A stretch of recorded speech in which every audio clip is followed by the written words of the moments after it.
নমস্কার বন্ধুরা, আপনারা দেখছেন পূর্ণ ব্রহ্মজ্ঞান ইউটিউব চ্যানেল। আমি চন্দন মুখার্জি আপনাদের সঙ্গে। আজকে আমরা যে বিষয় নিয়ে আলোচনা করব, আশা করি আপনারা থাম্বনেলে দেখে নিয়েছেন আজকের আলোচ্য বিষয় কি। হ্যাঁ বন্ধুরা, ঠিকই দেখেছেন আপনারা। আজকের আলোচ্য বিষয় হলো জন্মছকে যদি আপনার ষষ্ঠভাবে রাহু বসে থাকে তাহলে আপনারা কি ধরনের ফলাফল পেতে পারেন এবং কি বা তার প্রতিকার। ছোট ভিডিওটাকে বিনা স্কিপ করে শেষ পর্যন্ত থাকুন, তাহলে ফুল ইনফরমেশন আপনারা পাবেন, নচেত নয়। দেখুন, ষষ্ঠভাবে যদি রাহু থাকে, আমি দেখেছি সেই ব্যক্তির প্রচুর পরিমাণ শত্রুতা থাকবে, কিন্তু শত্রুদেরকে হ্যান্ডেল করার ক্ষমতাও কিন্তু ষষ্ঠে রাহু দেয়। ষষ্ঠে রাহু যাদের আছে তাদের চাকরি ক্ষেত্রে, ব্যবসা ক্ষেত্রে, দুক্ষেত্রেই ভালো। অনেকেই বলবেন এটা কিভাবে বলছেন, ব্যবসার বিচার তো সপ্তম ভাব থেকে হয়। ঠিকই শুনেছেন, ঠিকই বলছেন, ব্যবসার বিচার সপ্তম ভাব থেকেই হয়, কিন্তু সপ্তমের দ্বাদশ ভাবটা কি?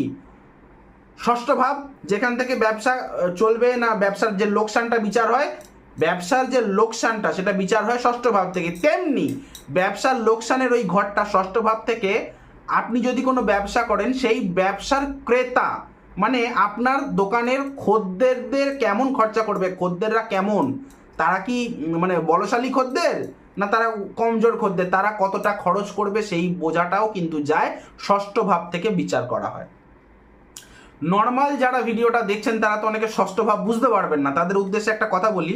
আমার ভিডিও দেখতে গেলে জন্মছকটা হাতে নিয়ে বসবেন, ঠিক আছে? জন্মছকে দেখবেন, আপনারা যদি বাংলায় জন্মছক থাকে তাহলে দেখবেন সেখানে লং লেখা রয়েছে, লং লং লং। ওই ভাবটা, ওই ঘরটা হচ্ছে 1 নম্বর ঘর, তারপর 2, তারপর 3 করে করে 6।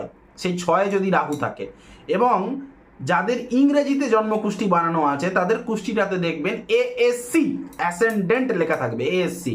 সেই ঘরটাকে 1 ধরবেন, তারপর 2, তারপর এই করে করে 6 অবধি যাবেন। এবার যারা একদমই, যাদের কোনো ঠিকুজি কুষ্টি নেই, এমনি রেগুলার কিছু ভিডিও দেখে, বাংলা ভিডিও, হিন্দি ভিডিও দেখে তারা আন্দাজ করে নেয়, তাহলে জেনে নেবেন আপনার রাশি কি। বা আপনার যদি জন্মকুষ্টি থাকে সেখানে দেখবেন চং, বাংলায় যদি কুষ্টিটা হয় লেখা থাকবে চং, সেই জায়গায় চংটা হচ্ছে আপনার রাশি। চং যেই ঘরটায় লেখা থাকবে, চং যদি বৃষর ঘরে লেখা থাকে তাহলে আপনার বৃষ রাশি।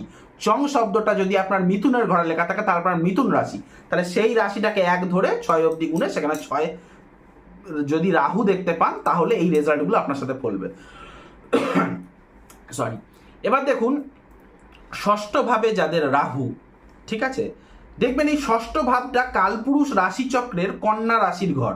এই কন্যা রাশি হচ্ছে সেই ঘর যেখানে কিনা রাজকুমার মানে বুদ্ধির কারক প্ল্যানেট বুধ নিজ স্বক্ষেত্রে তুঙ্গস্থ এবং মূল ত্রিকোণ হয়, মানে খুব ভালো ফল দেয়। এই ষষ্ঠ ঘরে, কন্যা রাশির ঘরে বুধ সবচেয়ে বেস্ট ফলাফল দেয়।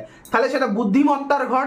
তাহলে ষষ্ঠে যদি রাহু বসে থাকে এবং বুধ রাহুর সমস্ত নেগেটিভ গুণগুলোকে সরিয়ে দেয়, জানেন তো, বুধ রাহুর নেগেটিভ গুণগুলোকে মেরে দেয়।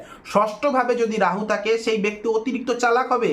ষষ্ঠভাবে যদি রাহু বসে থাকে, নর্মালি জন্মকুষ্ঠির দ্বাদশভাবে কেতু, তাহলে ষষ্ঠ ভাব থেকে চাকরির বিচার করা হয়। চাকরিটা অন্য কারোর আন্ডারে, মানে যেখানে আপনাকে ডেলি হাজিরা দিতে হবে। ধরে নিন কোনো একটা সরকারি সংস্থা হোক বা কোনো একটা বেসরকারি সংস্থা হোক, কোনো একটা কোম্পানি হোক, যে কোম্পানি আপনি এমপ্লয়েড, সেটাও কিন্তু আপনার ষষ্ঠভাবে চাকরি বোঝাচ্ছে।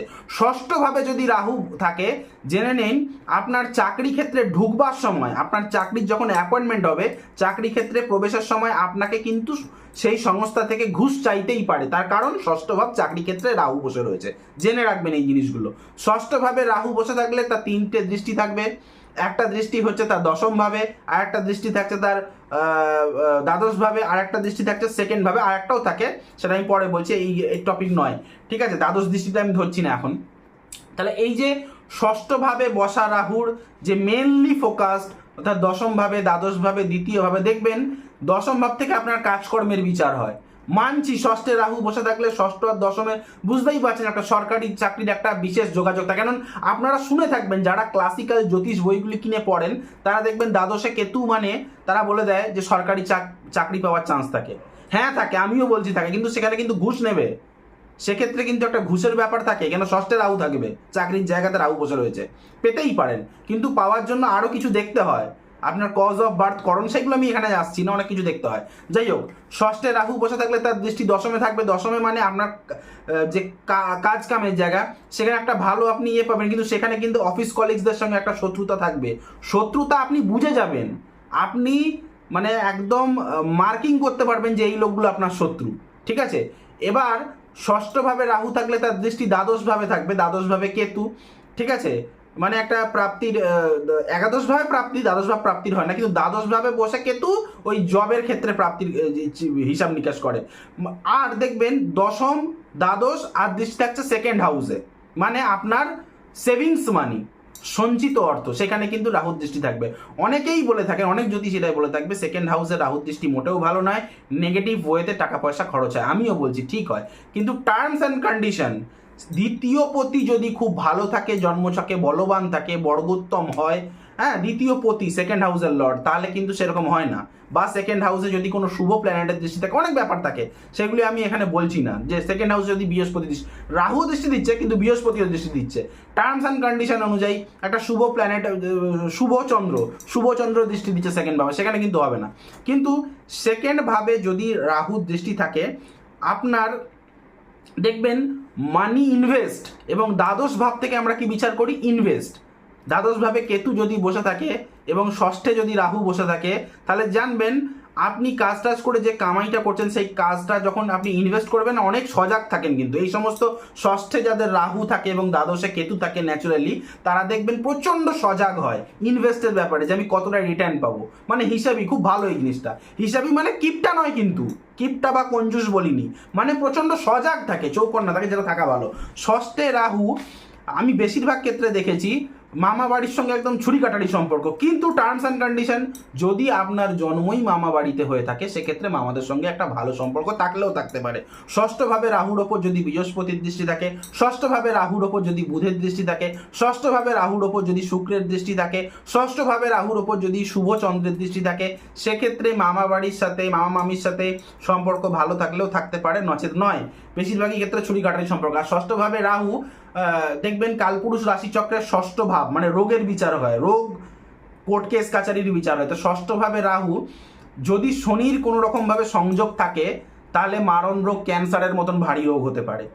সে লাংস ক্যান্সার হোক, স্টামাক ক্যান্সার হোক, হতে পারে মোটামুটি ক্যান্সারের মতো। এবং ষষ্ঠভাবে যাদের রাহু আমি বেশিরভাগ ক্ষেত্রে দেখেছি সার্জারি হওয়ার, অপারেশন থিয়েটারে কাটাছেঁড়া করার একটা যোগ থাকে। ষষ্ঠভাবে রাহু দেখবেন শত্রুকে ভয় পাবেন না, এবং শত্রুর বাসাতে না, মানে গুপ্তভাবে, মানে অগাধ বিচরণ, মানে আমি কি বলবো, শত্রুর ডেরাতে কাউকে মানে অবাধে প্রবেশ করতে পারবেন, ঠিক আছে। এবং দেখবেন ষষ্ঠে রাহু মানে রণজয়ী। আপনি যতই অন্যায় করুন না কেন, 7 খুন মাফ ষষ্ঠে রাহু, ঠিক আছে। সরকারি হোক বা বেসরকারি হোক, চট করে আপনার সঙ্গে দেখুন লোক লেগে পারবে না, আপনি হচ্ছে রণজয়ী, এক ওয়ার্ডে বলে দিলাম, ঠিক আছে। যতই ষষ্ঠে রাহু গাদা গাদা শত্রু দেবে, কিন্তু দেখবেন শত্রুদেরকে আপনি হ্যান্ডেল করতে পারছেন, ঠিক আছে।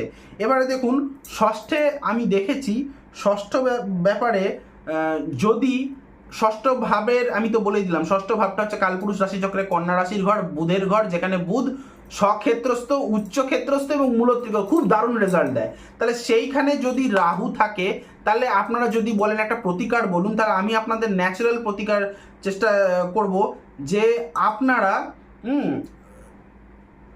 সবুজ ঘাস আছে এরকম মাঠে সকাল সকাল জগিং করার চেষ্টা করুন, বা যখনই হোক দিনের বেলা জগিং করার চেষ্টা করুন, দিনের বেলা হোক সন্ধ্যেবেলাও করুন, মোটামুটি জগিং করার রোজানা অভ্যাস করুন।